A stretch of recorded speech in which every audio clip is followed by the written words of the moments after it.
लोगों को।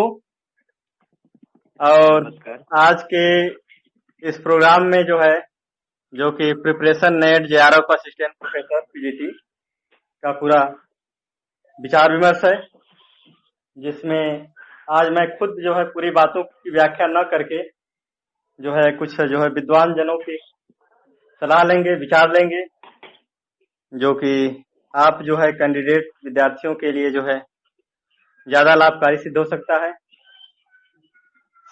इस क्रम में मैं सभी विद्वानों से आप लोगों का परिचय कराते हैं पहले, जिसमें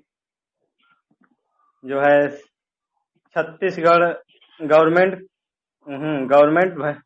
कॉलेज भैरमगढ़ बीजापुर छत्तीसगढ़ से हमारे साथ हैं प्रोफेसर रामेश प्रजापति। सर, आपका बहुत बहुत स्वागत इस कार्यक्रम में।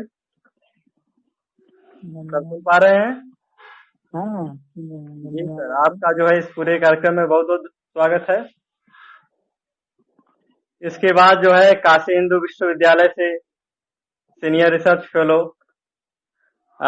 सत्य प्रकाश जी इस कार्यक्रम में है। सर, आपका बहुत बहुत स्वागत। धन्यवाद राजेश जी।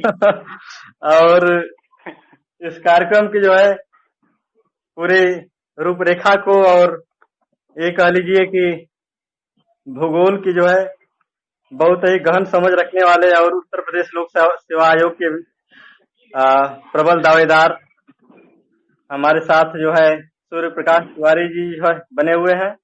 आप हैं आचार्य नरेंद्र देव किसान पीजी कॉलेज गोंडा में असिस्टेंट प्रोफेसर। तो तिवारी जी, आपका भी बहुत बहुत स्वागत है इस कार्यक्रम में। आपको बहुत बहुत धन्यवाद डॉक्टर साहब। और मुझे बहुत खुशी हो रही है कि आज मैं खुद ज्ञान आप लोगों से लेने के प्लेटफॉर्म पर खड़ा हूँ।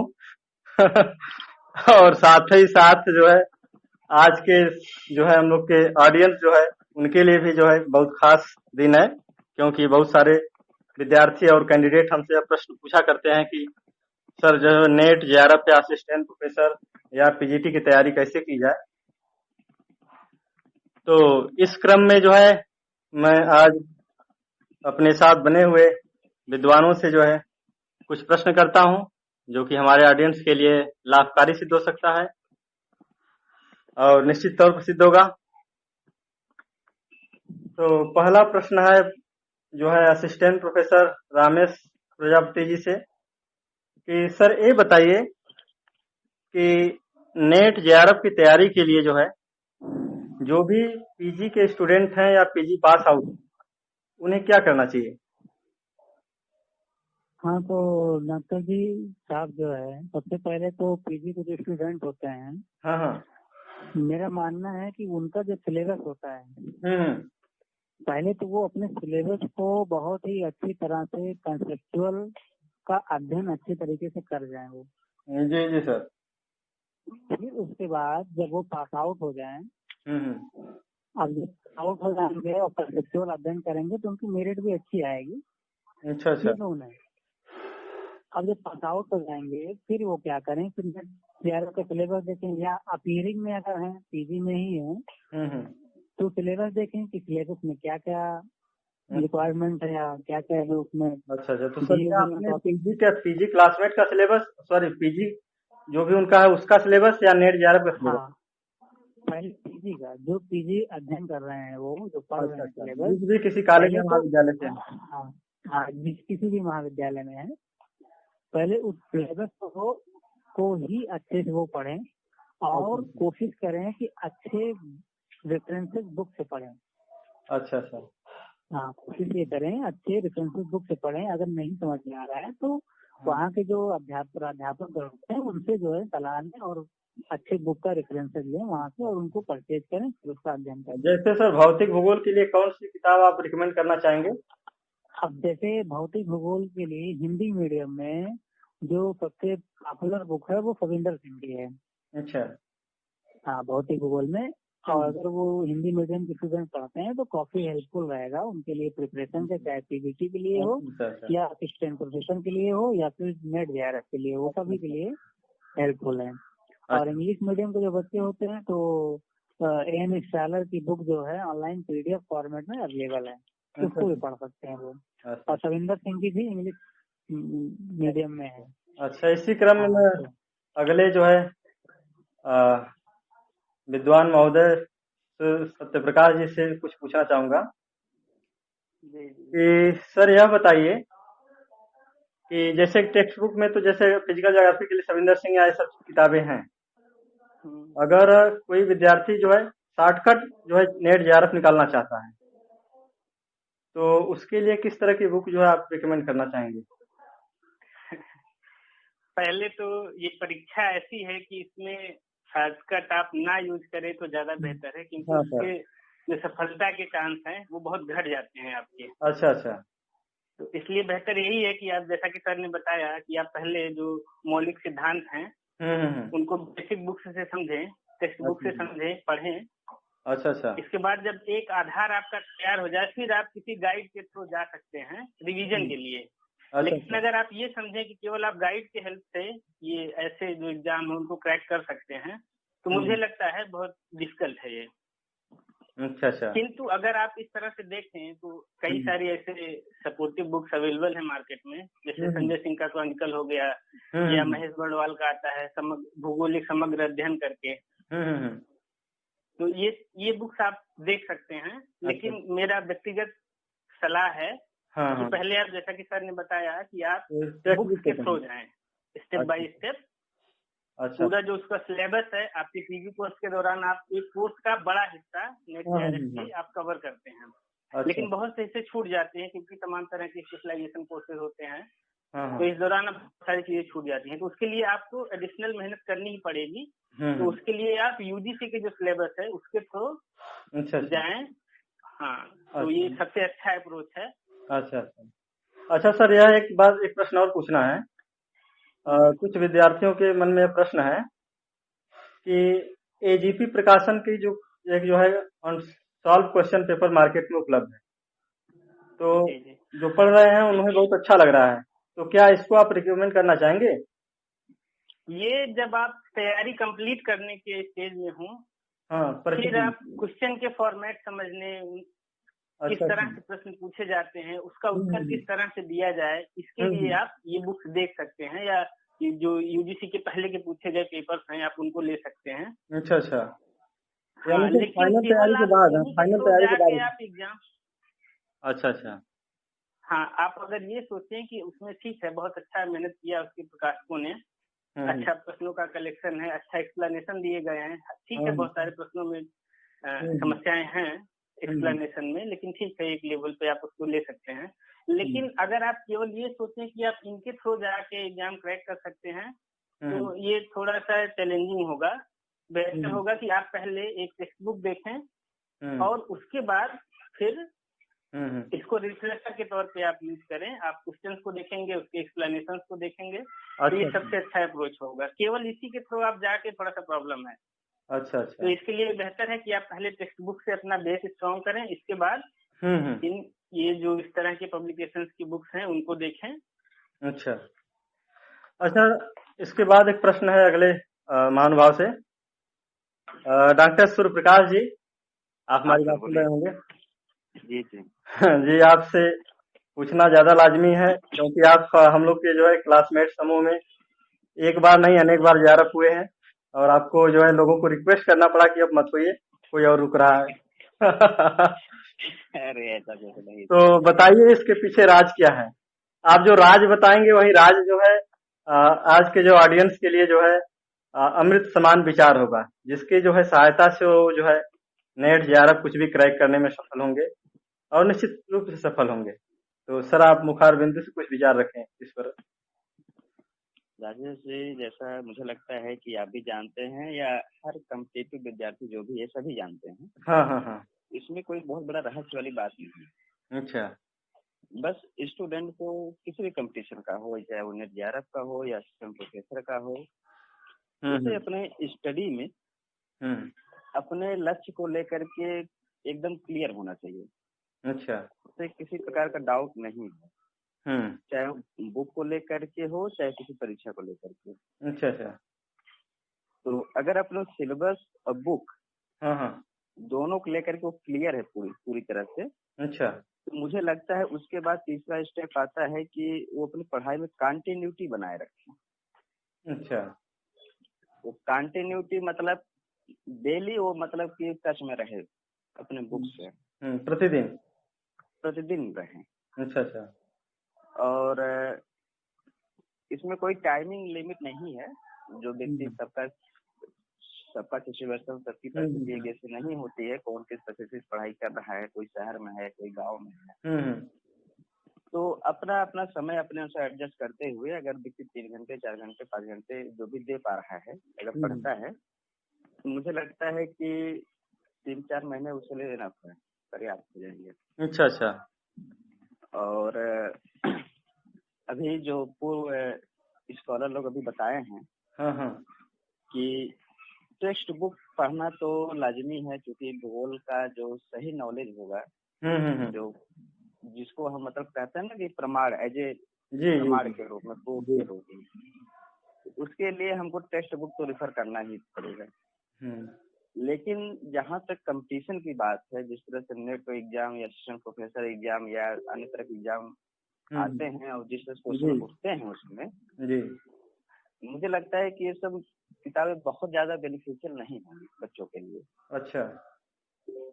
और चूंकि माइंड होता है और इतने कम समय में इतने सारे टेक्स्ट बुक को पढ़ना, फिर उसको फिर रिवाइज करना, ये बहुत खुद में बहुत बड़ा चैलेंज है जी। तो इस कारण से चाहे मजबूरीवश, चाहे जरूरतवश, चाहे जो भी समझिए आप, मार्केट में जो इस तरह की बुकें अवेलेबल हैं, हमें उनका सहारा लेना जो है एक प्रकार से आवश्यक है। अच्छा। हाँ, तो ऐसे में टेक्स्ट बुक को पढ़ते हुए जिसके पास अगर भूगोल में बहुत अच्छा काम करना चाहता है, उसके पास पर्याप्त समय है, एनफ समय है, या वो एग्जाम क्वालिफाई कर चुका है जी, या वैसे भी भूगोल से जुड़े होने की वजह से भी मतलब टेक्स्ट बुक सभी को रखना ही चाहिए, जो भी स्टैंडर्ड बुक है, अच्छी बुकें हैं। अच्छा डॉक्टर साहब, कुछ टेक्स्ट बुक का आप नाम भी बता देंगे तो ज्यादा अच्छा रहेगा। कुछ जो है बच्चे इसको नोट डाउन भी करते हैं सुनते समय। तो जैसे कि भौतिक भूगोल, सॉरी, अगर 2 पार्ट में बांट दिया जाए, फिजिकल ज्योग्राफी और ह्यूमन ज्योग्राफी, तो फिजिकल ज्योग्राफी बता दीजिए पहले और फिर ह्यूमन ज्योग्राफी का एक एक करके थोड़ा स्लो में, ताकि लिख भी जाए। ह्यूमन ज्योग्राफी के लिए मुझे लगता है कि माजिद हुसैन की जो बुक आ रही है, अच्छा अच्छा, हाँ, वो कंपटीशन के लिए अच्छी बुक मानी जाती है। अच्छा अच्छा। और ये दोनों भाषाओं में उपलब्ध भी है, हिंदी और इंग्लिश दोनों भाषाओं में। जी जी। और ज्योग्राफी ऑफ इंडिया के लिए मुझे लगता है सभी लोग जानते हैं, आसिफ तिवारी जी हैं, माजिद हुसैन जी हैं, दोनों बुकें अच्छी बुकें हैं। तो इनमें से कोई भी एक बुक व्यक्ति ले ले स्टूडेंट। अच्छा डॉक्टर साहब, एक प्रश्न यह है कि एक विद्यार्थी अजय कुमार यादव का प्रश्न है कि सोशल ज्योग्राफी और कल्चरल ज्योग्राफी के लिए कौन सा पुस्तक ले? किसके लिए? सोशल ज्योग्राफी, सामाजिक सोशल ज्योग्राफी। हाँ हाँ, सोशल ज्योग्राफी। अच्छा, देखिए सोशल ज्योग्राफी में बहुत ज्यादा किताबें अवेलेबल नहीं है जी, और बहुत कम लोगों ने लिखा है। एक बुक है जो डॉक्टर सत्यप्रकाश के पास है। अच्छा अच्छा, हाँ, क्या तो बुक का राइटर का नाम मुझे नहीं याद है सर, अभी बता देंगे आपको। अच्छा अच्छा, हाँ, वो बुक मुझे लगता है अच्छी बुक है, वो सामाजिक भूगोल करके है। डॉक्टर साहब आप सुन रहे हैं, बाय द वे बता देंगे नाम क्या? तो उसके लेखक हैं एस.बी. मौर्य। एस.बी. जो कि इलाहाबाद डिग्री कॉलेज में एसोसिएट प्रोफेसर हैं। अच्छा, एस.बी. मौर्य जी। अच्छा अच्छा। तो इसी क्रम में मैं अगले पर आता हूँ। ये तो हो गया नेट जेआरएफ की प्रिपरेशन के लिए पूरा विषय वस्तु और विचार विमर्श।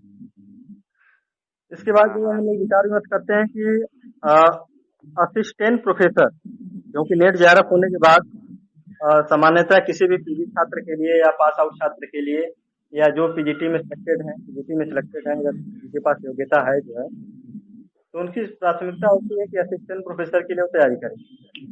बाय द वे आज का विचार विमर्श का विषय ज्योग्राफी है। तो ज्योग्राफी में असिस्टेंट प्रोफेसर बनना जो है टेढ़ी चीज पढ़ाने जैसा कुछ ऐसा कर सकते हैं, है क्योंकि सीटें बहुत कम होती है, कैंडिडेट की संख्या बहुत ज्यादा होती है। हाँ। तो इस प्रकार जो है इस विषय पर जो है ज्यादा अच्छे से हम जानना चाहेंगे। हमारे बीच जो उपस्थित हैं assistant professor Ramesh Prajapati sir, जो कि अपने department of geography Banaras Hindu university के छात्र रहे हैं, और इन्होंने जो है जब असिस्टेंट प्रोफेसर छत्तीसगढ़ ट्राई किया तो उस समय शायद अपने department of geography Banaras Hindu university के शायद कैंडिडेट और भी आसपास के कॉलेज विद्यालय के लोग नहीं। ये इतना सब होता है कि वजह से ऐसा था। तो सर मैं आपसे जानना चाहता हूँ क्या रणनीति रही सर आपको असिस्टेंट प्रोफेसर छत्तीसगढ़ क्रैक करने का, क्योंकि अभी हाल फिलहाल उसका आने वाला है।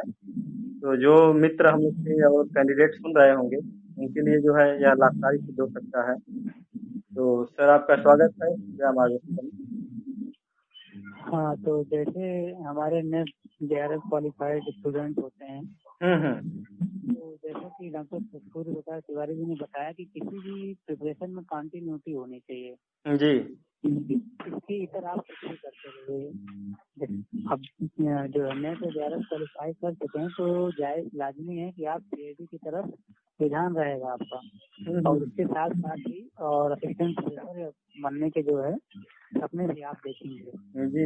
लेकिन आपको यही ध्यान रखना पड़ेगा कि आपको वो प्रिपरेशन की कंटिन्यूटी बना के रखनी पड़ेगी, क्योंकि अलग अलग स्टेट की अलग अलग क्राइटेरिया होती हैं सिलेक्शन मोड की।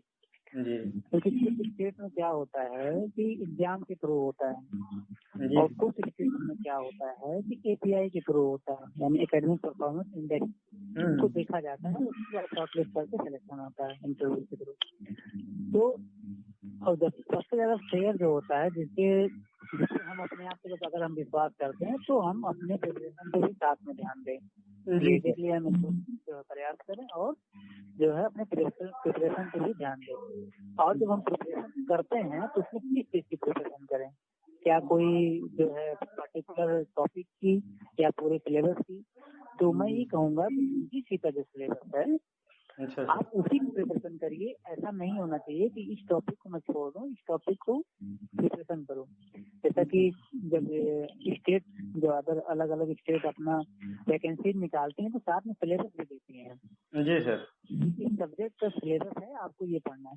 तो मैं ये कहूँगा सिलेबस तो जो आप UGC की नेट के लिए तैयारी कर रहे हैं सिलेबस तो वही है।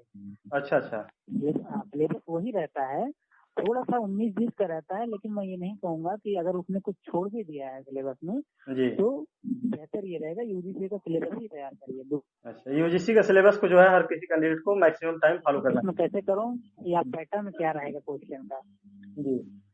तो इसके लिए मैं बेहतर विकल्प ये मानता हूँ कि आपकी तैयारी जब पूरी हो चुकी है, आप नेट JRF क्वालिफाई हो गए हैं, तो पिछले 4 से 10 साल के बीच के जो UGC के क्वेश्चन पेपर है जी, हाँ, UGC क्वेश्चन पेपर का प्रिंट आउट आप निकलवा लीजिए या सेट कहीं मिलता है तो आप उसी का प्रैक्टिस करिए।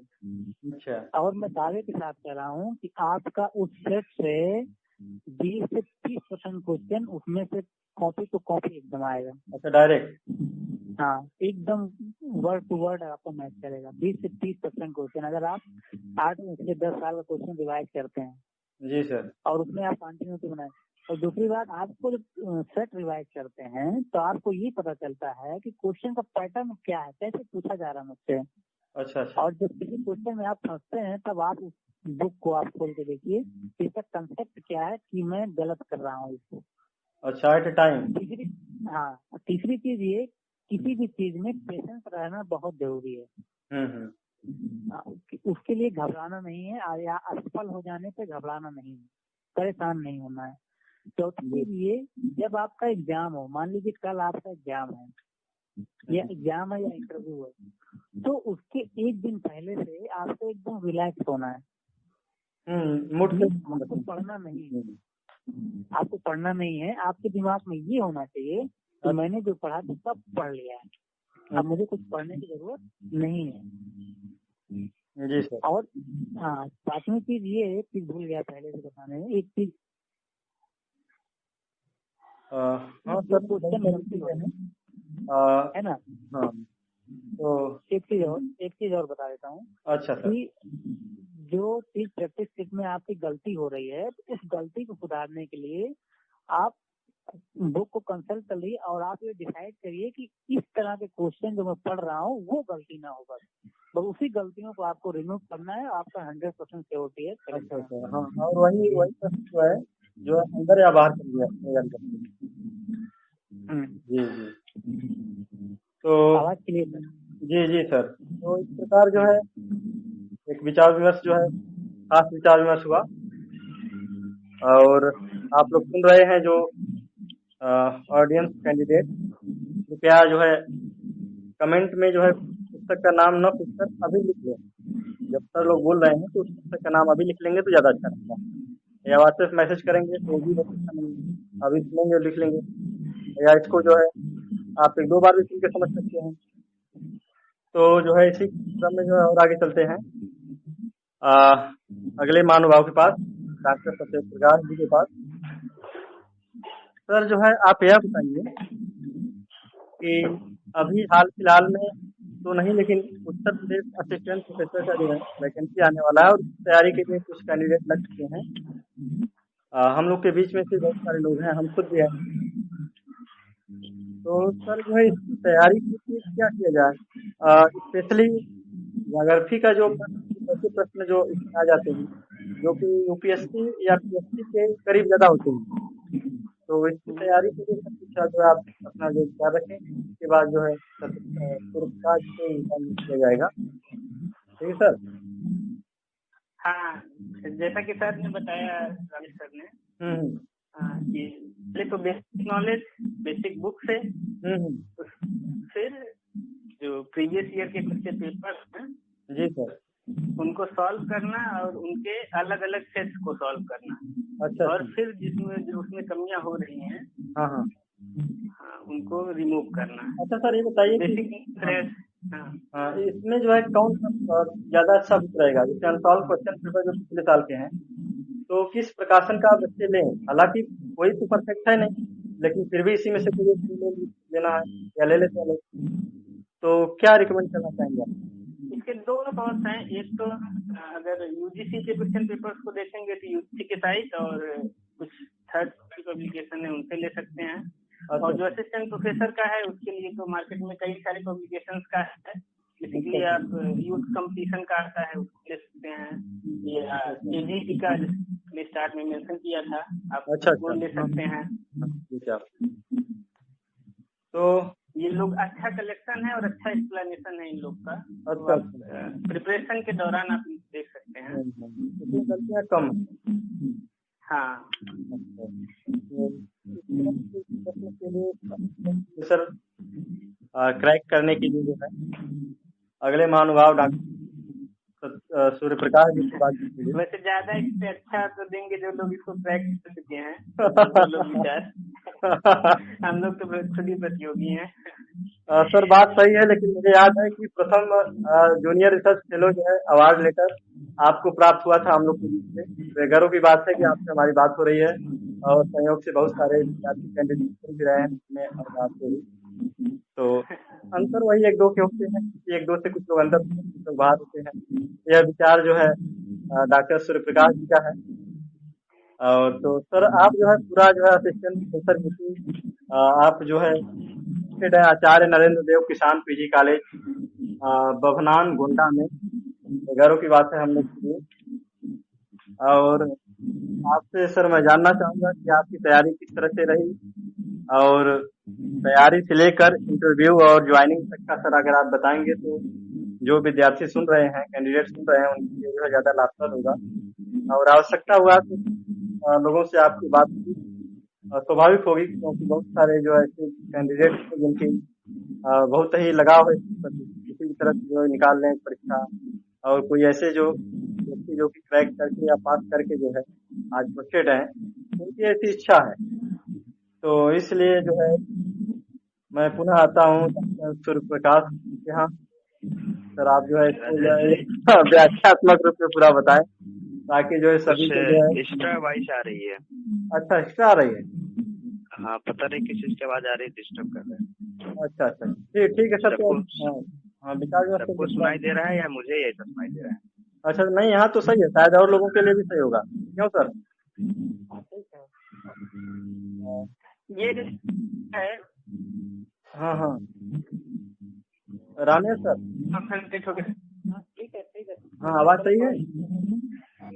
जी जी, तो ठीक है सर। सर, आप कंटिन्यू कीजिए। हाँ हाँ, जी जी। तो सूर्य प्रकाश जी, आप जो है बताइए इस पर विधिवत। इसके बाद जो है लगभग 5-7 मिनट का और समय है इसमें, आधे घंटे में पूरे वीडियो को कंप्लीट किया जाएगा, ठीक ना सर? हाँ हाँ। सही। तो सर एक बार क्वेश्चन आप फिर से बताइए कि तैयारी कैसे करना है। हाँ हाँ, आपका जो है क्या बताना है? अपना अपनी कहानी बता दीजिए कि आप जो है एग्जाम किस तरह से निकला, इंटरव्यू कैसा रहा। आपको अपना स्टोरी बताना है, आपको अपना स्ट्रगल बताना है कि किस तरह से आपने प्रिपरेशन किया है और जी जी जी, बहुत अच्छे सरल शब्दों में सर, बहुत अच्छा पूछे हैं आपके। जी।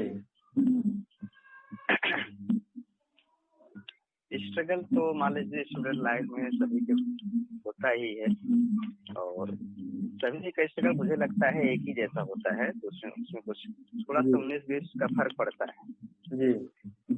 तो कुछ विशेष स्ट्रगल मैंने नहीं किया है। अच्छा।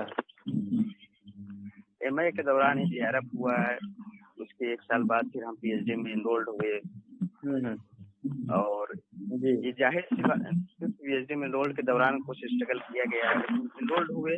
जी जी। फिर रिसर्च चल रहा है और तैयारी भी चल रही थी साइड में, और कंटिन्यूटी बनी रही। इस कारण से जो भी परीक्षाएं आई, जो भी परीक्षाएं दिया गया, उसमें कुछ में सफलताएं मिली, कुछ में असफलताएं मिली, कुछ में बहुत करीब से कोशिश करके भी असफल हो गए। जी डॉक्टर साहब, तो ये होता है, ये सभी के साथ होता है। जरूरी नहीं है कि मतलब कि हम हर एग्जाम में पढ़ाई कर ही जाए। जैसा कि रामेश सर बोले कि हमको पेशेंस अपना बनाए रखना चाहिए। हम अगर 1 बार 2 बार एग्जाम में सफल भी होते हैं जी डॉक्टर साहब, तो हमें घबराना नहीं चाहिए, बशर्ते कि हम कंटिन्यू उसमें लगे रहें। और जितना हम खुद अध्ययन करेंगे, जितना हम पढ़ेंगे, फिर जितना हम रिवीजन करेंगे, फिर उसको जितना हम फिर चिंतन करेंगे, पढ़ने के साथ साथ हमको उसको व्यवहार से जोड़ के भी देखना चाहिए। तो ऐसा में क्या है कि अपना कॉन्फिडेंस खुद ही बिल्डअप होता चला जाता है, और जब विषय में आपका पकड़ मजबूत हो जाएगी, कॉन्फिडेंस आ जाएगा, तो मुझे लगता है कि किसी भी कहीं भी आप वाइवा के लिए जब आप जाते हैं तो आप अच्छा परफॉर्म करेंगे। और अगर आप अंडर कॉन्फिडेंस हैं तब परफॉर्म आपका गड़बड़ होगा। तो कॉन्फिडेंस बिल्डअप करने के लिए मुझे लगता है जो भी हर व्यक्ति का अलग अलग सिचुएशन होता है, कोई गांव से पढ़ा होता है, कोई शहर से पढ़ा होता है, कोई कॉलेज से पढ़ा होता है, कोई यूनिवर्सिटी से पढ़ा होता है, तो उस अनुसार उसके सिचुएशन कंडीशंस होते हैं। लेकिन जो भी कमियां हैं, हर व्यक्ति अपनी कमियों को जानता है, समझता है, उन कमियों को दूर करना चाहिए, और वो जहाँ पर भी है, जहाँ से भी है, वहीं रह करके उसे दूर करे, और मुझे लगता है कि कोई दिक्कत फिर आगे नहीं होगी। जी जी। और जहाँ तक तैयारी की बात है, मुझे लगता है सारी किताबें लोगों को बता ही दिया गया है, मोटी मोटी एक साचा सबके दिमाग में बन गया होगा कि हमको तैयारी कैसे करना है। क्योंकि मैं एक उसका शॉर्टकट मतलब एक शॉर्ट नोट जैसा बताऊंगा कि सभी लोग UGC का एक सिलेबस ले लें, खासतौर से जो बच्चे नेट की तैयारी कर रहे हैं और असिस्टेंट प्रोफेसर की तैयारी कर रहे हैं। हाँ, UGC नेट का सिलेबस डाउनलोड कर लें, सिलेबस को एकदम रट जाए, उनके दिमाग में एकदम बैठ जाए, पढ़ना है। हाँ, और सिलेबस के अकॉर्डिंग जो है टेक्स्ट बुक उनके पास अवेलेबल हो, जो ऑथेंटिक बुकें हैं उससे पढ़ें, उसका कॉन्सेप्ट क्लियर करें। उसके अलावा जो प्रीवियस ईयर की जो भी मार्केट में बहुत सारे पेपर्स अवेलेबल हैं प्रीवियस ईयर में, नेट की साइट पर भी कुछ पेपर अवेलेबल है, तो उस पेपर को जितना हो सॉल्व कर सकें। 10 साल 15 साल का पुराना पेपर वो, और जितनी बार सॉल्व कर सकें, 2 बार, 3 बार, 4 बार सॉल्व कर सकें, जी जी उतना मुझे लगता है उनके लिए और बेहतर होगा। इससे यही जाएगा। और सभी के लिए एक एटलस होना बहुत जरूरी है। एटलस, हाँ, ऑक्सफोर्ड पब्लिकेशन का स्टूडेंट एटलस आता है, वो एटलस सभी लोग ले लें और एटलस डेली देखें। अच्छा, हाँ, डेली देखें। अगर कोई किसी स्टेट विशेष का एग्जाम दे रहा है तो स्टेट विशेष के बारे में अच्छे से देख ले, जान ले, समझ ले। रोकना चाहूंगा आपको, एटलस किस प्रकाशन का लें? हिंदी प्रकाशन पहले, उसके बाद किस माध्यम का लें? हिंदी माध्यम या इंग्लिश माध्यम? इंग्लिश माध्यम का ही एटलस ज्यादा बेहतर होगा, क्योंकि नाम की कुछ हिंदी वाली। हाँ, ऑक्सफोर्ड का स्टूडेंट इंग्लिश मीडियम जो एटलस आता है। अच्छा, जो बच्चे हिंदी माध्यम हो गए उनको शुरू में दिक्कत हो सकती है समझने में, लेकिन मुझे लगता है कि अगर धीरे धीरे वो प्रैक्टिस करेंगे तो उसी बहाने उनकी इंग्लिश भी इम्प्रूव होगी और उनके लिए बेहतर भी होगा। जी। कुछ किताबें हैं जिनको मैं मतलब बताना चाहूंगा, खासतौर से जो बच्चे तैयारी कर रहे हैं। जी। जिसमें एक आता है ज्ञानचंद यादव जी का भूगोल आता है। अच्छा, ज्ञानचंद यादव। हाँ, अच्छा। घटना चक्र के बहुत सारे खंड आते हैं जो कि IAS पीसीएस के लिए वो निकालता है, खासतौर से पीसीएस के लिए वो जी।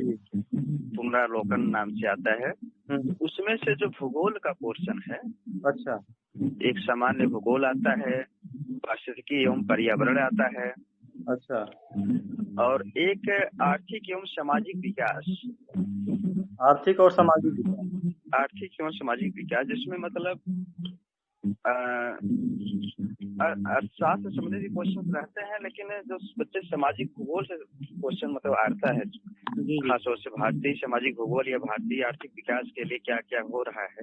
जी। इस प्रकार से कह सकते हैं कि आर्थिक और सामाजिक भूगोल दोनों से रिलेटेड क्वेश्चन उसमें बहुत सारे फंसेगा, तो वो उनके लिए लाभदायक होगा। अच्छा,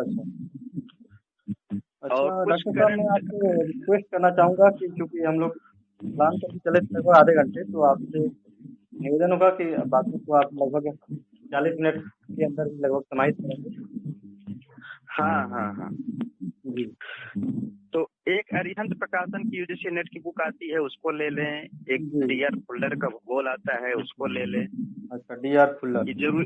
हाँ, DR फुल्लर का। अच्छा। तो इतना सब किताबें अगर हो, और यूथ कंपटीशन UGC नेट की जो अभी डॉक्टर प्रकाश जी बताए हैं, जी, नेट का वो पुराना प्रीवियस ईयर क्वेश्चन पेपर उसमें दिया हुआ है और अच्छा एक्सप्लेनेशन भी है उसमें जी। तो मुझे लगता है एग्जाम से पहले बच्चे अगर उसको 2 बार 3 बार सॉल्व कर जाते हैं जी, तो उनके लिए सफलता जो है ज्यादा करीब हो जाएगा। डॉक्टर साहब अवॉइड क्या करें? जैसे ये सब तो उन्हें करना है, हाँ, अवॉइड करें। जैसे बहुत सारी किताबें कभी होता है कि जब गए तो बहुत ज्यादा सोचना भी पुस्तकें अनावश्यक हो जाता है कभी। अवॉइड यही करें कि बहुत ज्यादा लोगों से ज्यादा संपर्क करेंगे। संपर्क करना अच्छी बात है, लेकिन बहुत ज्यादा लोगों से अगर कोरोना में तो मतलब उनके लिए वो खतरे से खाली नहीं होता है, फिर वो कंफ्यूज हो जाते हैं कि हमको करना क्या है। जी। कर कुछ नहीं पाते हैं और लास्ट में मतलब असफलता ही हाथ में आती है जी। मुझे लगता है कि 10-20 किताबों पढ़ने से अच्छा है कि जो भी 2-4-5 किताबें हैं उन्हीं को हम 10-20 बार पढ़ लेते हैं अगर, हाँ, तो वो ज्यादा सही है जी। मैं कुछ कम शब्दों में प्रवक्ता और PGT की तैयारी के विषय में भी जानना चाहूंगा। आप मान रहे थे तो इस पर भी कुछ बात डालें और बात को अंतिम निष्कर्ष तक पहुंचाएगा। मुझे लगता है कि अगर इतना तैयारी सबकी चल रही है, हो रही है जी डॉक्टर साहब, तो PGT की तैयारी ऑटोमेटिक इसमें इंक्लूड है, वो हो जाएगा। हाँ, अलग से कुछ विशेष करने की जरूरत नहीं, अलग से कुछ करने की जरूरत नहीं है। अलग से कुछ यही करना है, वो PGT का जो क्वेश्चन पेपर पुराने हैं बस उन्हीं को हल करें। हाँ, उसको हल कर ले, उससे जो है क्वेश्चन का प्रतिरोध समझने में उनको आसानी रहेगी। जी। और कुछ पुराने क्वेश्चन अगर एग्जाम में आते हैं तो कर भी ले जाएंगे ऐसे में जी। और जो जनगणना संबंधित डेटा वगैरह है या जो पर्यावरण संबंधित डेटा वगैरह है सब पे थोड़ा फोकस कर लेंगे, ध्यान दे लेंगे। अच्छा अच्छा अच्छा, हाँ ये भी सही है, क्योंकि उससे भी तो प्रश्न होंगे। क्योंकि भूगोल से बहुत सारे इंडेक्स का डेटा डेली हर साल मतलब आता रहता है, वो भारतीय संस्थानों के द्वारा भी आता है, वैश्विक संस्थानों के द्वारा भी आता है। जी जी। तो उन सब डेटा से अपडेट होना बहुत जरूरी है। हाँ हाँ, ये होना चाहिए। तो इस प्रकार जो है मुझे लगता है कि आज का विचार विमर्श जो है बहुत ही सकुशल संपन्न हुआ। एक चीज मैं और ऐड कर दूं इसमें। जी जी, हाँ सर, हाँ। इसके साथ साथ इंटरनेट का भी उपयोग अच्छा, सावधानी पूर्वक किया जाए तो वो सबसे ज्यादा लाभदायक है। अच्छा, हाँ सर, इंटरनेट एक बहुत ही महत्वपूर्ण इंटरनेट जिससे ये बहुत सही सर ने बताया जो है। हाँ, तो इससे सहूलियत भी रहेगी और सही जानकारी तक क्योंकि ये जो रिसोर्सेज मेंशन किए गए, बताए गए, सब तक सबकी पहुंच एक साथ हमेशा हो पाना संभव नहीं है। इसलिए आप उसके लिए आप इंटरनेट का उपयोग कर सकते हैं, जो कि ज्यादा लाभदायक होगा। जी जी, हाँ, यह ज्यादा अच्छा रहेगा, क्योंकि लेकिन सावधानी इसमें बहुत जरूरी है कि आप क्योंकि इंटरनेट तो असीमित संसार है। हाँ हाँ सर, हाँ। तो उसमें आपको प्रमाणित साइट पे जाना होगा और जो रिसेंट सोर्स है उनको देखना होगा। हाँ। जो रिपोर्ट्स हैं उनको ऑफिशियल साइट से जाके आप डाउनलोड कीजिए। हाँ, उनको देखिए तो ज्यादा हेल्पफुल हो सकता है। हाँ, न कि विकिपीडिया। जी सर। तो प्रोफेसर साहब, आप भी जो है लास्ट में क्लू बिंदु हो तो या फिर निष्कर्ष तक पहुंचा जाए।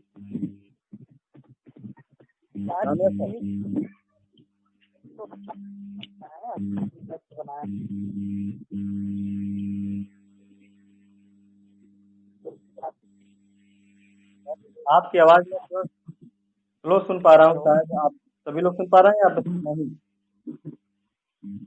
मुझे सुनाई नहीं दे रहा है। अच्छा, हेलो, हाँ सर,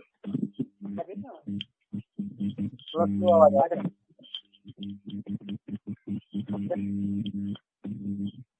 हेलो हेलो, प्रॉब्लम आ रही है, ये नहीं आ रही। तो इस प्रकार जो है आज के विचार विमर्श में जो है हम लोग के जो है बीच रहे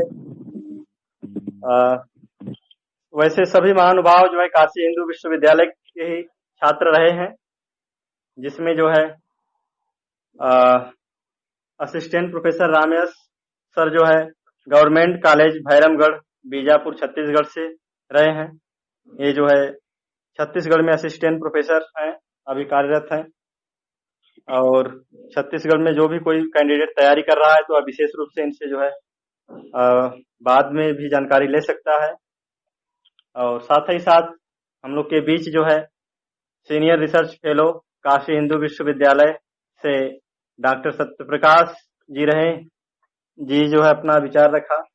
इन्होंने जो है अनेक पहलुओं पर अपने विचार रखे और गर्व की बात है कि जो है हम लोग के बीच जो है स्पेशली जो नेट जेआरएफ की तैयारी के लिए कैंडिडेट बातचीत करते आए हैं हमसे, उनके लिए जानना चाहिए कि ये जो है हम लोग के बीच सबसे पहले जेआरएफ जो है निकाले थे और उसी के बाद हम लोग भी उसी क्रम में निकालते गए पढ़ाई करते हुए। और साथ ही साथ हम लोग के बीच जो है अपना जो है बहुमूल्य विचार रखे और विधिवत विचार रखे जो है डॉक्टर सूर्य प्रकाश तिवारी जी, जो कि आचार्य नरेंद्र देव किसान पीजी कॉलेज गोंडा में कार्यरत है, अभी पोस्टेड है। इनसे भी जो है भविष्य में बहुत सारी चीजें सीखा जाएगा और सीखते रहेंगे। और साथ ही साथ सभी महानुभावों का जो है इस पूरे कार्यक्रम को सफल बनाने के लिए बहुत बहुत धन्यवाद, ढेर सारी शुभकामनाएं। और पुनः आप लोगों से हम ज्ञान के आकांक्षी होंगे और आमंत्रित करने का उम्मीद रखेंगे। धन्यवाद सर। धन्यवाद राजेश जी, धन्यवाद, बहुत बहुत धन्यवाद।